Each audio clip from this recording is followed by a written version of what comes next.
Hi ಎಲ್ಲರಿಗೂ, ನಾನಿವತ್ತು ಖರ್ಜೂರ ಚಟ್ನಿ ಮಾಡ್ತಾ ಇದ್ದೀನಿ. ಹಾಗೆ ಇದನ್ನು ನಾನು ಯಾವ ರೀತಿ ಮಾಡ್ತೀನಿ ಅಂತ ನಿಮ್ಮ ಜೊತೆ ಶೇರ್ ಮಾಡ್ಕೊಳ್ತೀನಿ. ಇದನ್ನು ತುಂಬ ಸಿಂಪಲ್ಲಾಗಿ ಮಾಡ್ಕೊಳ್ಬೋದು. ಹಾಗೆ ನಾನಿಲ್ಲಿ ಮೊದಲಿಗೆ ಖರ್ಜೂರನ ಬೀಜ ತೆಗೆದು ಬಿಡಿಸಿ ಇಟ್ಕೊಂಡಿದ್ದೀನಿ.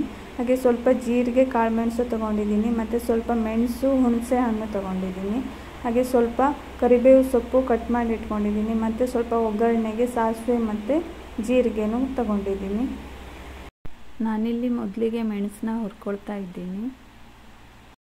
ಒಂದು ಸಲ ಮೆಣಸು ಚೆನ್ನಾಗಿ ರೋಸ್ಟ್ ಆದಮೇಲೆ ಅದ್ರ ಜೊತೆ ಜೀರಿಗೆ ಮತ್ತು ಕಾಳುಮೆಣಸು ಎರಡನ್ನೂ ಸೇರಿಸಿ ಅದನ್ನು ಕೂಡ ಹುರ್ಕೋಬೇಕು.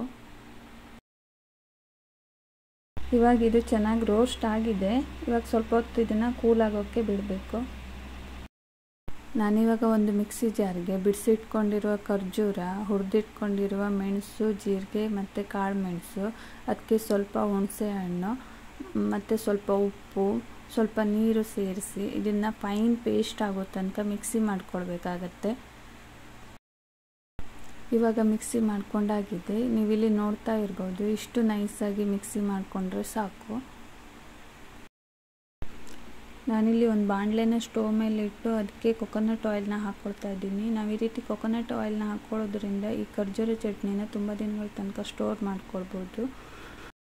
ಹಾಗೆ ಇವಾಗ ಒಗ್ಗರಣೆಗೆ ಸಾಸಿವೆ, ಜೀರಿಗೆ ಮತ್ತು ಸಣ್ಣದಾಗಿ ಕಟ್ ಮಾಡಿ ಇಟ್ಕೊಂಡಿರುವ ಕರಿಬೇವು ಸೊಪ್ಪನ್ನ ಹಾಕ್ಕೊಂಡಿದ್ದೀನಿ. ಹಾಗೆ ಇದಕ್ಕೆ ಇವಾಗ ನಾವು ಪೇಸ್ಟ್ ಮಾಡಿ ಇಟ್ಕೊಂಡಿದ್ವಲ್ಲ ಖರ್ಜೂರನ, ಅದನ್ನು ಕೂಡ ಹಾಕ್ಕೊಳ್ಬೇಕು. ಇವಾಗ ಅದನ್ನು ಹಾಕ್ಕೊಂಡ್ಬಿಟ್ಟು ಒಂದು ಕುದಿ ಬರೋ ತನಕ ಚೆನ್ನಾಗಿ ಬಾಯ್ಲ್ ಮಾಡ್ಕೋಬೇಕು. ನಿಮಗೆ ಒಂದು ವೇಳೆ ತುಂಬ ಸ್ವೀಟ್ ಬೇಕಂದರೆ ಸ್ವಲ್ಪ ಬೆಲ್ಲನೂ ಕೂಡ ಈ ಟೈಮಲ್ಲೇ ಆ್ಯಡ್ ಮಾಡ್ಕೊಳ್ಬೋದು. ಮತ್ತು ಈ ಖರ್ಜೂರ ಚಟ್ನಿ ಚಪಾತಿ, ಬ್ರೆಡ್ ಜೊತೆ ತುಂಬ ಚೆನ್ನಾಗಿರುತ್ತೆ. ಹಾಗೆ ನೀವು ಊಟದ ಜೊತೆ ಇದನ್ನು ಉಪ್ಪಿನಕಾಯಿ ಥರನೂ ಯೂಸ್ ಮಾಡ್ಕೊಳ್ಬೋದು. ಹಾಗೆ ಈ ಖರ್ಜೂರ ಚಟ್ನಿನ 10 to 15 ಡೇಸ್ ತನಕನೂ ಸ್ಟೋರ್ ಮಾಡಿ ಇಟ್ಕೊಳ್ಬೋದು. ಏನೂ ಆಗಲ್ಲ, ಚೆನ್ನಾಗಿರುತ್ತೆ.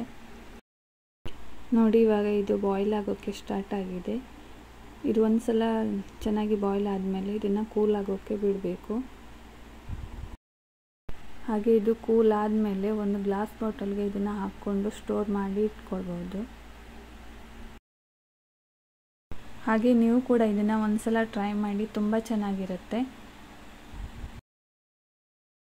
ಹಾಗೆ ನನ್ನ ಈ ವಿಡಿಯೋ ನಿಮಗೆ ಇಷ್ಟ ಆಗಿದ್ದರೆ ಪ್ಲೀಸ್ ಲೈಕ್ ಮಾಡಿ, ಶೇರ್ ಮಾಡಿ, ಸಬ್ಸ್ಕ್ರೈಬ್ ಮಾಡಿ.